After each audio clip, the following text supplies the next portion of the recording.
Video like जरूर कर लीजिए और ऐसे वीडियो लगातार फ्री में पाने के लिए चैनल को तुरंत सब्सक्राइब कर लीजिए और बेल आइकन को जरूर टैप कर लीजिए ताकि आगे भी सारे वीडियो आपको मिलते रहे। यूट्यूब में फॉलो करते हैं तो प्लीज ये वाला फ्री टेलीग्राम चैनल जरूर ज्वाइन कर लीजिएगा। सारे नोटिफिकेशन सारे अपडेट यहीं पे आते हैं, ध्यान रखिए। फ्रेंड्स, मेरा नाम है वैभव और आप लोग देख रहे हैं UPPSC best online coaching YouTube channel. दोस्तों, आज के इस वाले वीडियो में हम लोग हिस्ट्री के कुछ इंपॉर्टेंट क्वेश्चंस को कवर अप करेंगे। जैसी हमारी कोशिश रही है, इसको आप लोग भी काफ़ी सराहा रहे हैं और यहाँ पर मैं देख रहा हूँ कि कमेंट सेक्शन में शालू ने काफ़ी यहाँ पर इस चीज़ को पसंद किया है। शालू को अच्छे लगे ये वीडियोज़, इसी तरीके से विनय को भी काफ़ी अच्छे लगे और आकांक्षा तो लाइक करती हैं ये सारे वीडियोस। तो मुझे लगता है कि आप लोगों को भी काफ़ी पसंद आएगा ये इनिशिएटिव, क्योंकि यहाँ पर कोशिश मेरी वही है कि भाई वीडियो के साथ साथ में आपको चीज़ें याद होती रहें। कुछ भी ऐसा ना हो जो आपको फिर बाद में कहीं नोट डाउन करके मल्टीपल टाइम्स रिवाइज करना पड़े। कुछ ना कुछ छोटे छोटे से एंकर पॉइंट बनाकर हर एक क्वेश्चन को हम लिंकअप कर दें ताकि ये वाले क्वेश्चन तो आपके अपने हो जाएँ। ठीक है, चलो शुरू करते हैं आज के अपने सेशन को। आगे बढ़ें इससे पहले बस एक चीज़ कहूँगा, पहली बार चैनल पर आए हो चैनल को सब्सक्राइब करना और वीडियो को शेयर करना, प्लीज़ इसको ज़रूर करो। और भैया लाइक का बटन आप लोग बिल्कुल प्रेस नहीं करते हो। अगर नहीं पसंद आए डिसलाइक करो, कुछ तो करो, न्यूट्रल मत रहो। या लाइक करो या डिसलाइक करो, जो भी करो वो आपका मन है, बट करो ज़रूर। कुछ तो यहाँ पर एक्टिविटी आपकी तरफ से होनी चाहिए। चलो शुरू करते हैं। पहला यहाँ पर क्वेश्चन है कि दस्तार बंदान ये कौन थे। अब यहाँ पर जैसे दे रखा है सूफी संत थे, खान थे, मलिक थे या फिर उलेमा। एक वर्ड हमें यहाँ पर पकड़ना है, वो है आपका दान। ठीक है, अब दान कौन मांगता है? अगर हिंदुओं की बात करें तो हिंदुओं पंडित हमारे दान मांगते हैं। अगर मैं बोलूँ मुसलमानों में कौन दान मांगते हैं तो आपके दिमाग में सिर्फ एक ही नाम आएगा, वो है मौलाना। ठीक है, मौलाना या फिर उलेमा, इन लोगों को दान की ज़रूरत पड़ती है। ठीक है, तो यहाँ पर हमारा आंसर क्या होगा? उलेमा। अब कुछ लोग कह सकते हैं कि सूफी संत ये भी तो दान मांगते हैं। ये आपकी गलतफहमी है। अगर आप ऐसा सोचते हो तो, नहीं सोचते हो तो वेल एंड गुड है। ये तो वैसे ही सांसारिक मोहमाया को छोड़ चुके हैं, इनको इन सब बातों से कोई मतलब ही नहीं है। ठीक है, तो दान के प्रति जो लोभ रहेगा या फिर दान मांगेंगे, ये सिर्फ उलेमा या फिर मौलाना मांगेंगे। अब देखो यहाँ पर कोई धार्मिक टिप्पणी मैं नहीं कर रहा हूँ, ठीक है, उसको उस तरीके से बिल्कुल मत लेना। ये सिर्फ एक तरीका है जिसके थ्रू मैं आपको यहाँ पर याद कराने की कोशिश कर रहा हूँ। तो अगली बार जब आप देखोगे दस्तार बंदान, तो आपको सिर्फ ये दान यहाँ पर हाईलाइट होकर ऊपर आएगा और आपको समझ में आएगा कि दान तो भैया उलेमा मांगते हैं। ठीक है, या फिर मौलाना लिखा होगा तो मौलाना। तो आंसर हमारा क्या होगा? Option D. नेक्स्ट क्वेश्चन की बात करते हैं। यहाँ पर पूछा जा रहा है कि निम्न व्यक्तियों ने भारत में विभिन्न समय पर राज्य किया, यानी कि शासन किया, उनके राज्य के सही कालक्रम का नीचे एक कूट दिया हुआ है, उस कूट की सहायता से आप जो है चयन करें। अब देखो, सबसे पहले यहाँ पर बात करें हम किसकी? शेर शाह, फिर अकबर, फिर अलाउद्दीन खिलजी, फिर रज़िया सुल्तान। तो आखिरी के दो इनको आप देख रहे हो तो ये तो भैया हैं दिल्ली सल्तनत के। इतना तो मुझे लगता है आपको पता ही होगा। इन दोनों की अगर हम बात करें तो ये दिल्ली सल्तनत के बाद के हैं। तो पहले हम इन दोनों को अरेंज कर लें, फिर हम इन दोनों को अरेंज कर लें। अब अगर हम रज़िया सुल्तान की बात करेंगे तो रज़िया सुल्तान किसकी लड़की थी, ज़रा कमेंट सेक्शन में बताना। और इनकी डेथ कैसे हुई थी ये ज़रा कमेंट सेक्शन में आप लोग बताइएगा। ठीक है, तो रज़िया सुल्तान ये जो गुलाम वंश था उससे रिलेशन। आप लोग उत्तर प्रदेश पीसीएस की तैयारी कर रहे हैं, आप आरओ की तैयारी करना चाहते हैं, बीईओ की तैयारी करना चाहते हैं, इन तीनों एग्जाम की अगर आप तैयारी करने चाहते हैं तो स्टडी फॉर सिविल सर्विसेज के कोर्सेज को आप ज्वाइन कर सकते हैं कंप्लीट तैयारी के लिए। ये वन स्टॉप डेस्टिनेशन है, यहाँ पर आपको सब कुछ मिलेगा, जिसमें स्टडी मटेरियल रहेगा, टेस्ट सीरीज रहेंगी, पेड क्विज रहेंगी, सब कुछ आपको एक ही जगह पर मिलेगा।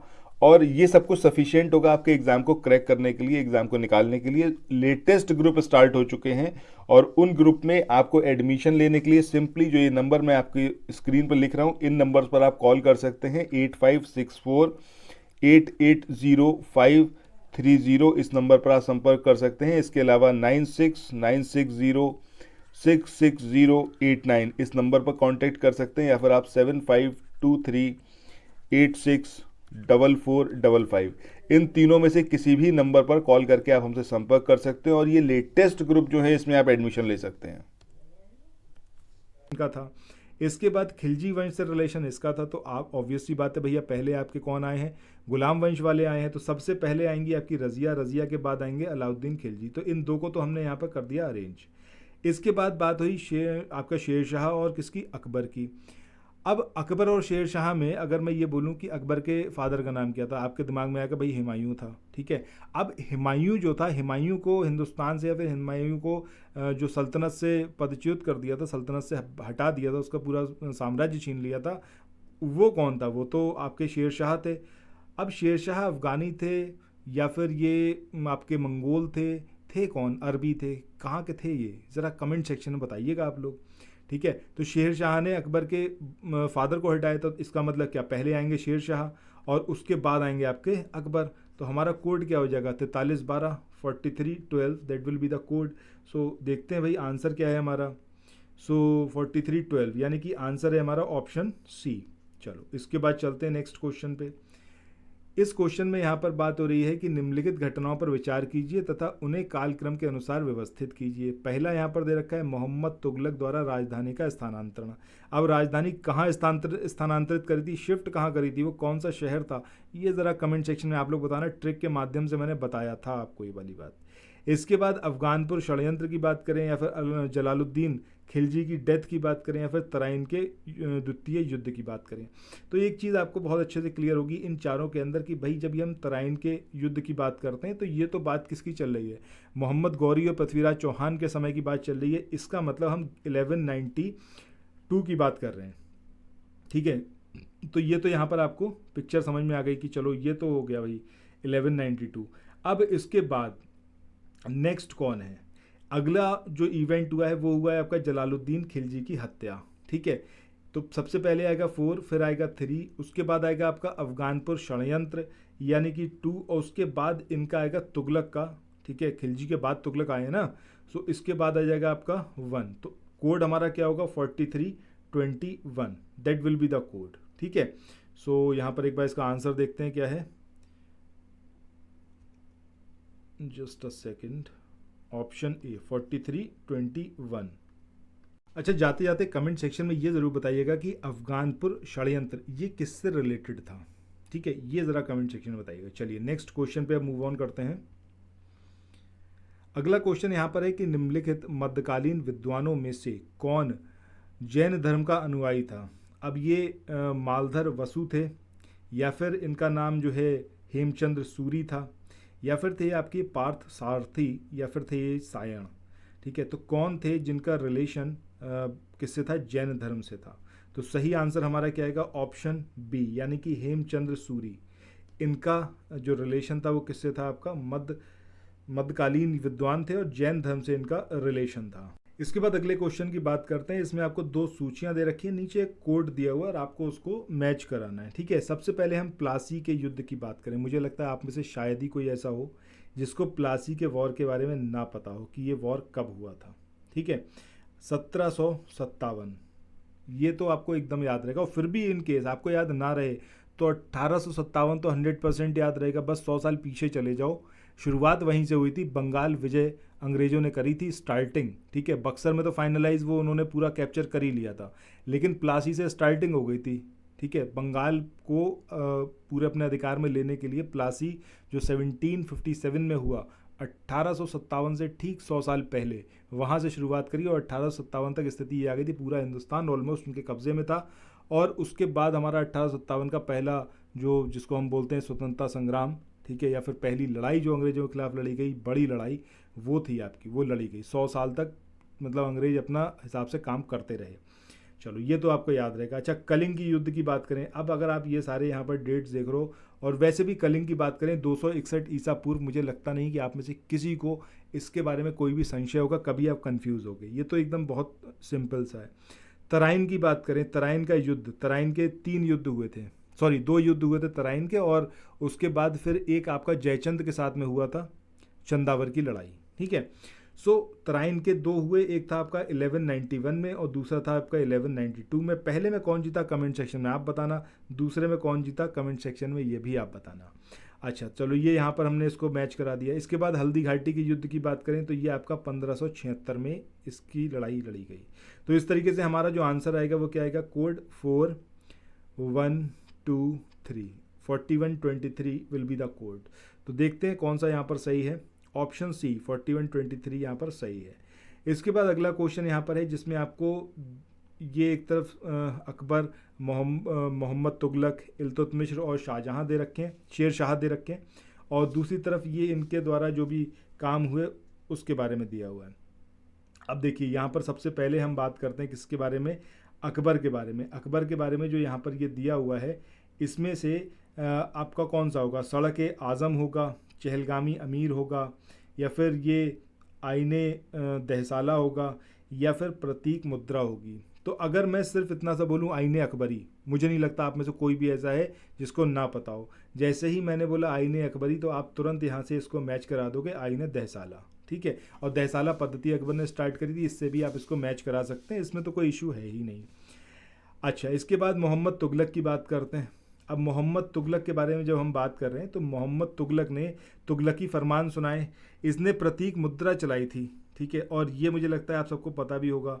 इसके बहुत सारे काम मतलब एकदम वैसे ही थे जैसे आज के हमारे जो एक व्यक्ति हैं जो रूल कर रहे हैं उनके काम होते हैं, जिनका फाइनलाइज अगर आप उनका रिजल्टेंट देखो तो ऑलमोस्ट ज़ीरो होता है, ठीक है। या फिर निगेटिव में हो जाए तो हो जाए। नोटबंदी भी करी थी इसी पॉइंट ऑफ व्यू से उनने, लेकिन सिवाय लोगों को मरवाने के और इकोनॉमी का एकदम बंटा धार करने के दूसरा कोई काम हुआ नहीं उससे, ठीक है। इसी तरीके से बहुत सारे, तो इसी तरीके से आपके उस टाइम पे मोहम्मद तुगलक थे जो बस अपनी ही बात मानते थे, उनको लगता था जो हम कर रहे हैं वही सही है। तो बहुत सारे इन्होंने भी ऐसे ही ब्लेंडर किए थे अपने टाइम ड्यूरेशन में। इसके बाद नेक्स्ट हम बात करें इल्तुतमिश की। अब इल्तुतमिश ये सड़क आज़म या फिर चहलगानी अमीर, मुझे लगता है आप तुरंत यहाँ पर सेकंड वाले से इसको मैच करा दोगे। अच्छा, कमेंट सेक्शन में बता देना ये चहलगानी अमीर इसका क्या मतलब था। वैसे मुझे लगता है कि आप लोगों को 100% पता होगा। इसके बाद सड़क की जब बात चलेगी तो शेरशाह सूरी का नाम ना आए, दैट इज़ नॉट पॉसिबल, ठीक है। तो आंसर हमारा क्या हो जाएगा यहाँ पर? कोड 3421 3421 ये यहाँ पर हमारा कोड आएगा। सो ऑप्शन बी जो है वो यहाँ पर सही होगा। चलिए नेक्स्ट क्वेश्चन पे चलते हैं। अगला क्वेश्चन है, यहाँ पर बात हो रही है कि 13वीं और 14वीं शताब्दियों में भारतीय कृषक खेती नहीं करता था।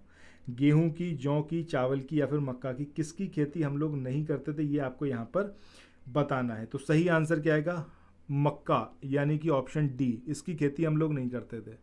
अब अगर आप देखोगे तो हिंदुस्तान की ये फसलें हैं जिसमें हम गेहूं, जौ, चावल ये सब उगाते थे, बहुत प्राचीन समय से उगा रहे हैं, बट मक्का तो कभी हिंदुस्तान में उगा ही नहीं था, इसकी तो खेती हमने कभी करी ही नहीं थी, ठीक है। यहाँ से स्टार्टिंग हुई है 13वीं और 14वीं शताब्दियों से हिंदुस्तान में। चलो इसके बाद चलते हैं नेक्स्ट क्वेश्चन पे। इसमें पूछा जा रहा है कि जौनपुर ये जो नगर है निम्नांकित में से किसकी स्मृति में इसको स्थापित किया गया? गयासुद्दीन तुगलक, मोहम्मद बिन तुगलक, फिरोज तुगलक, या फिर हम फिरोज शाह तुगलक की बात करें, या फिर हम बात करें अकबर की। तो सही आंसर क्या आएगा आपका? मोहम्मद बिन तुगलक। अब हमने फिरोज शाह के बारे में काफ़ी सारी बातें पढ़ी हैं, फिरोज शाह तुगलक के बारे में काफ़ी सारे इनके बारे में ट्रिक भी बनाए थे कि भाई रोजगार डिपार्टमेंट इन्हें इस्टेब्लिश करा, इन्होंने जो नहरें थी उनका निर्माण करवाया, काफ़ी ज़्यादा काम करवाया इन्होंने। अब उसी क्रम में इन्होंने मोहम्मद बिन तुगलक की स्मृति में जौनपुर नगर को भी इस्टेब्लिश करवाया था, ठीक है। चलो नेक्स्ट क्वेश्चन पे बात करते हैं। और वैसे भी कहो आप तो मोहम्मद बिन तुगलक में बिन आ रहा है ना, बिना मोहम्मद के फिर मतलब कुछ ना कुछ तो उनकी याद में बनवाना ही था, ठीक है। तो इस तरीके से फिरोज शाह को आप यहाँ पर याद रख सकते हैं। अगला क्वेश्चन, जौनपुर नगर जो है इसकी स्थापना किसने की थी? मोहम्मद बिन तुगलक, फिरोज शाह तुगलक, इब्राहिम शाह शर्की या फिर सिकंदर लोधी? तो सही आंसर हमारा क्या आएगा? ऑप्शन बी आएगा, फिरोज शाह तुगलक। इन्होंने करवाया था किसकी याद में? मोहम्मद बिन तुगलक की। चलो इसके बाद आज का आखिरी क्वेश्चन है कि शर्की सुल्तानों के शासनकाल में निम्न स्थानों में से किसे पूर्व का शिराज कहा जाता था? अब ये आगरा है, दिल्ली है, जौनपुर है या फिर ये बनारस है। मुझे लगता है कि आप में से हर किसी को ये चीज़ पता होगी कि हम यहाँ पर जौनपुर की बात कर रहे हैं। जौनपुर को क्या बोला जाता था? पूर्व का शिराज बोला जाता था। अच्छा, ये शिराज का मतलब क्या है ये ज़रा कमेंट सेक्शन में आप लोग बताना, ठीक है। चलो फिर मिलते हैं नेक्स्ट वीडियो में। चैनल को सब्सक्राइब करना, वीडियो को शेयर करना प्लीज़ मत भूलना। और अगर ये सेशन आपको पसंद आए तो लाइक का बटन तो बनता है ना, प्लीज़ उसको ज़रूर दबाइएगा। Thank you so much.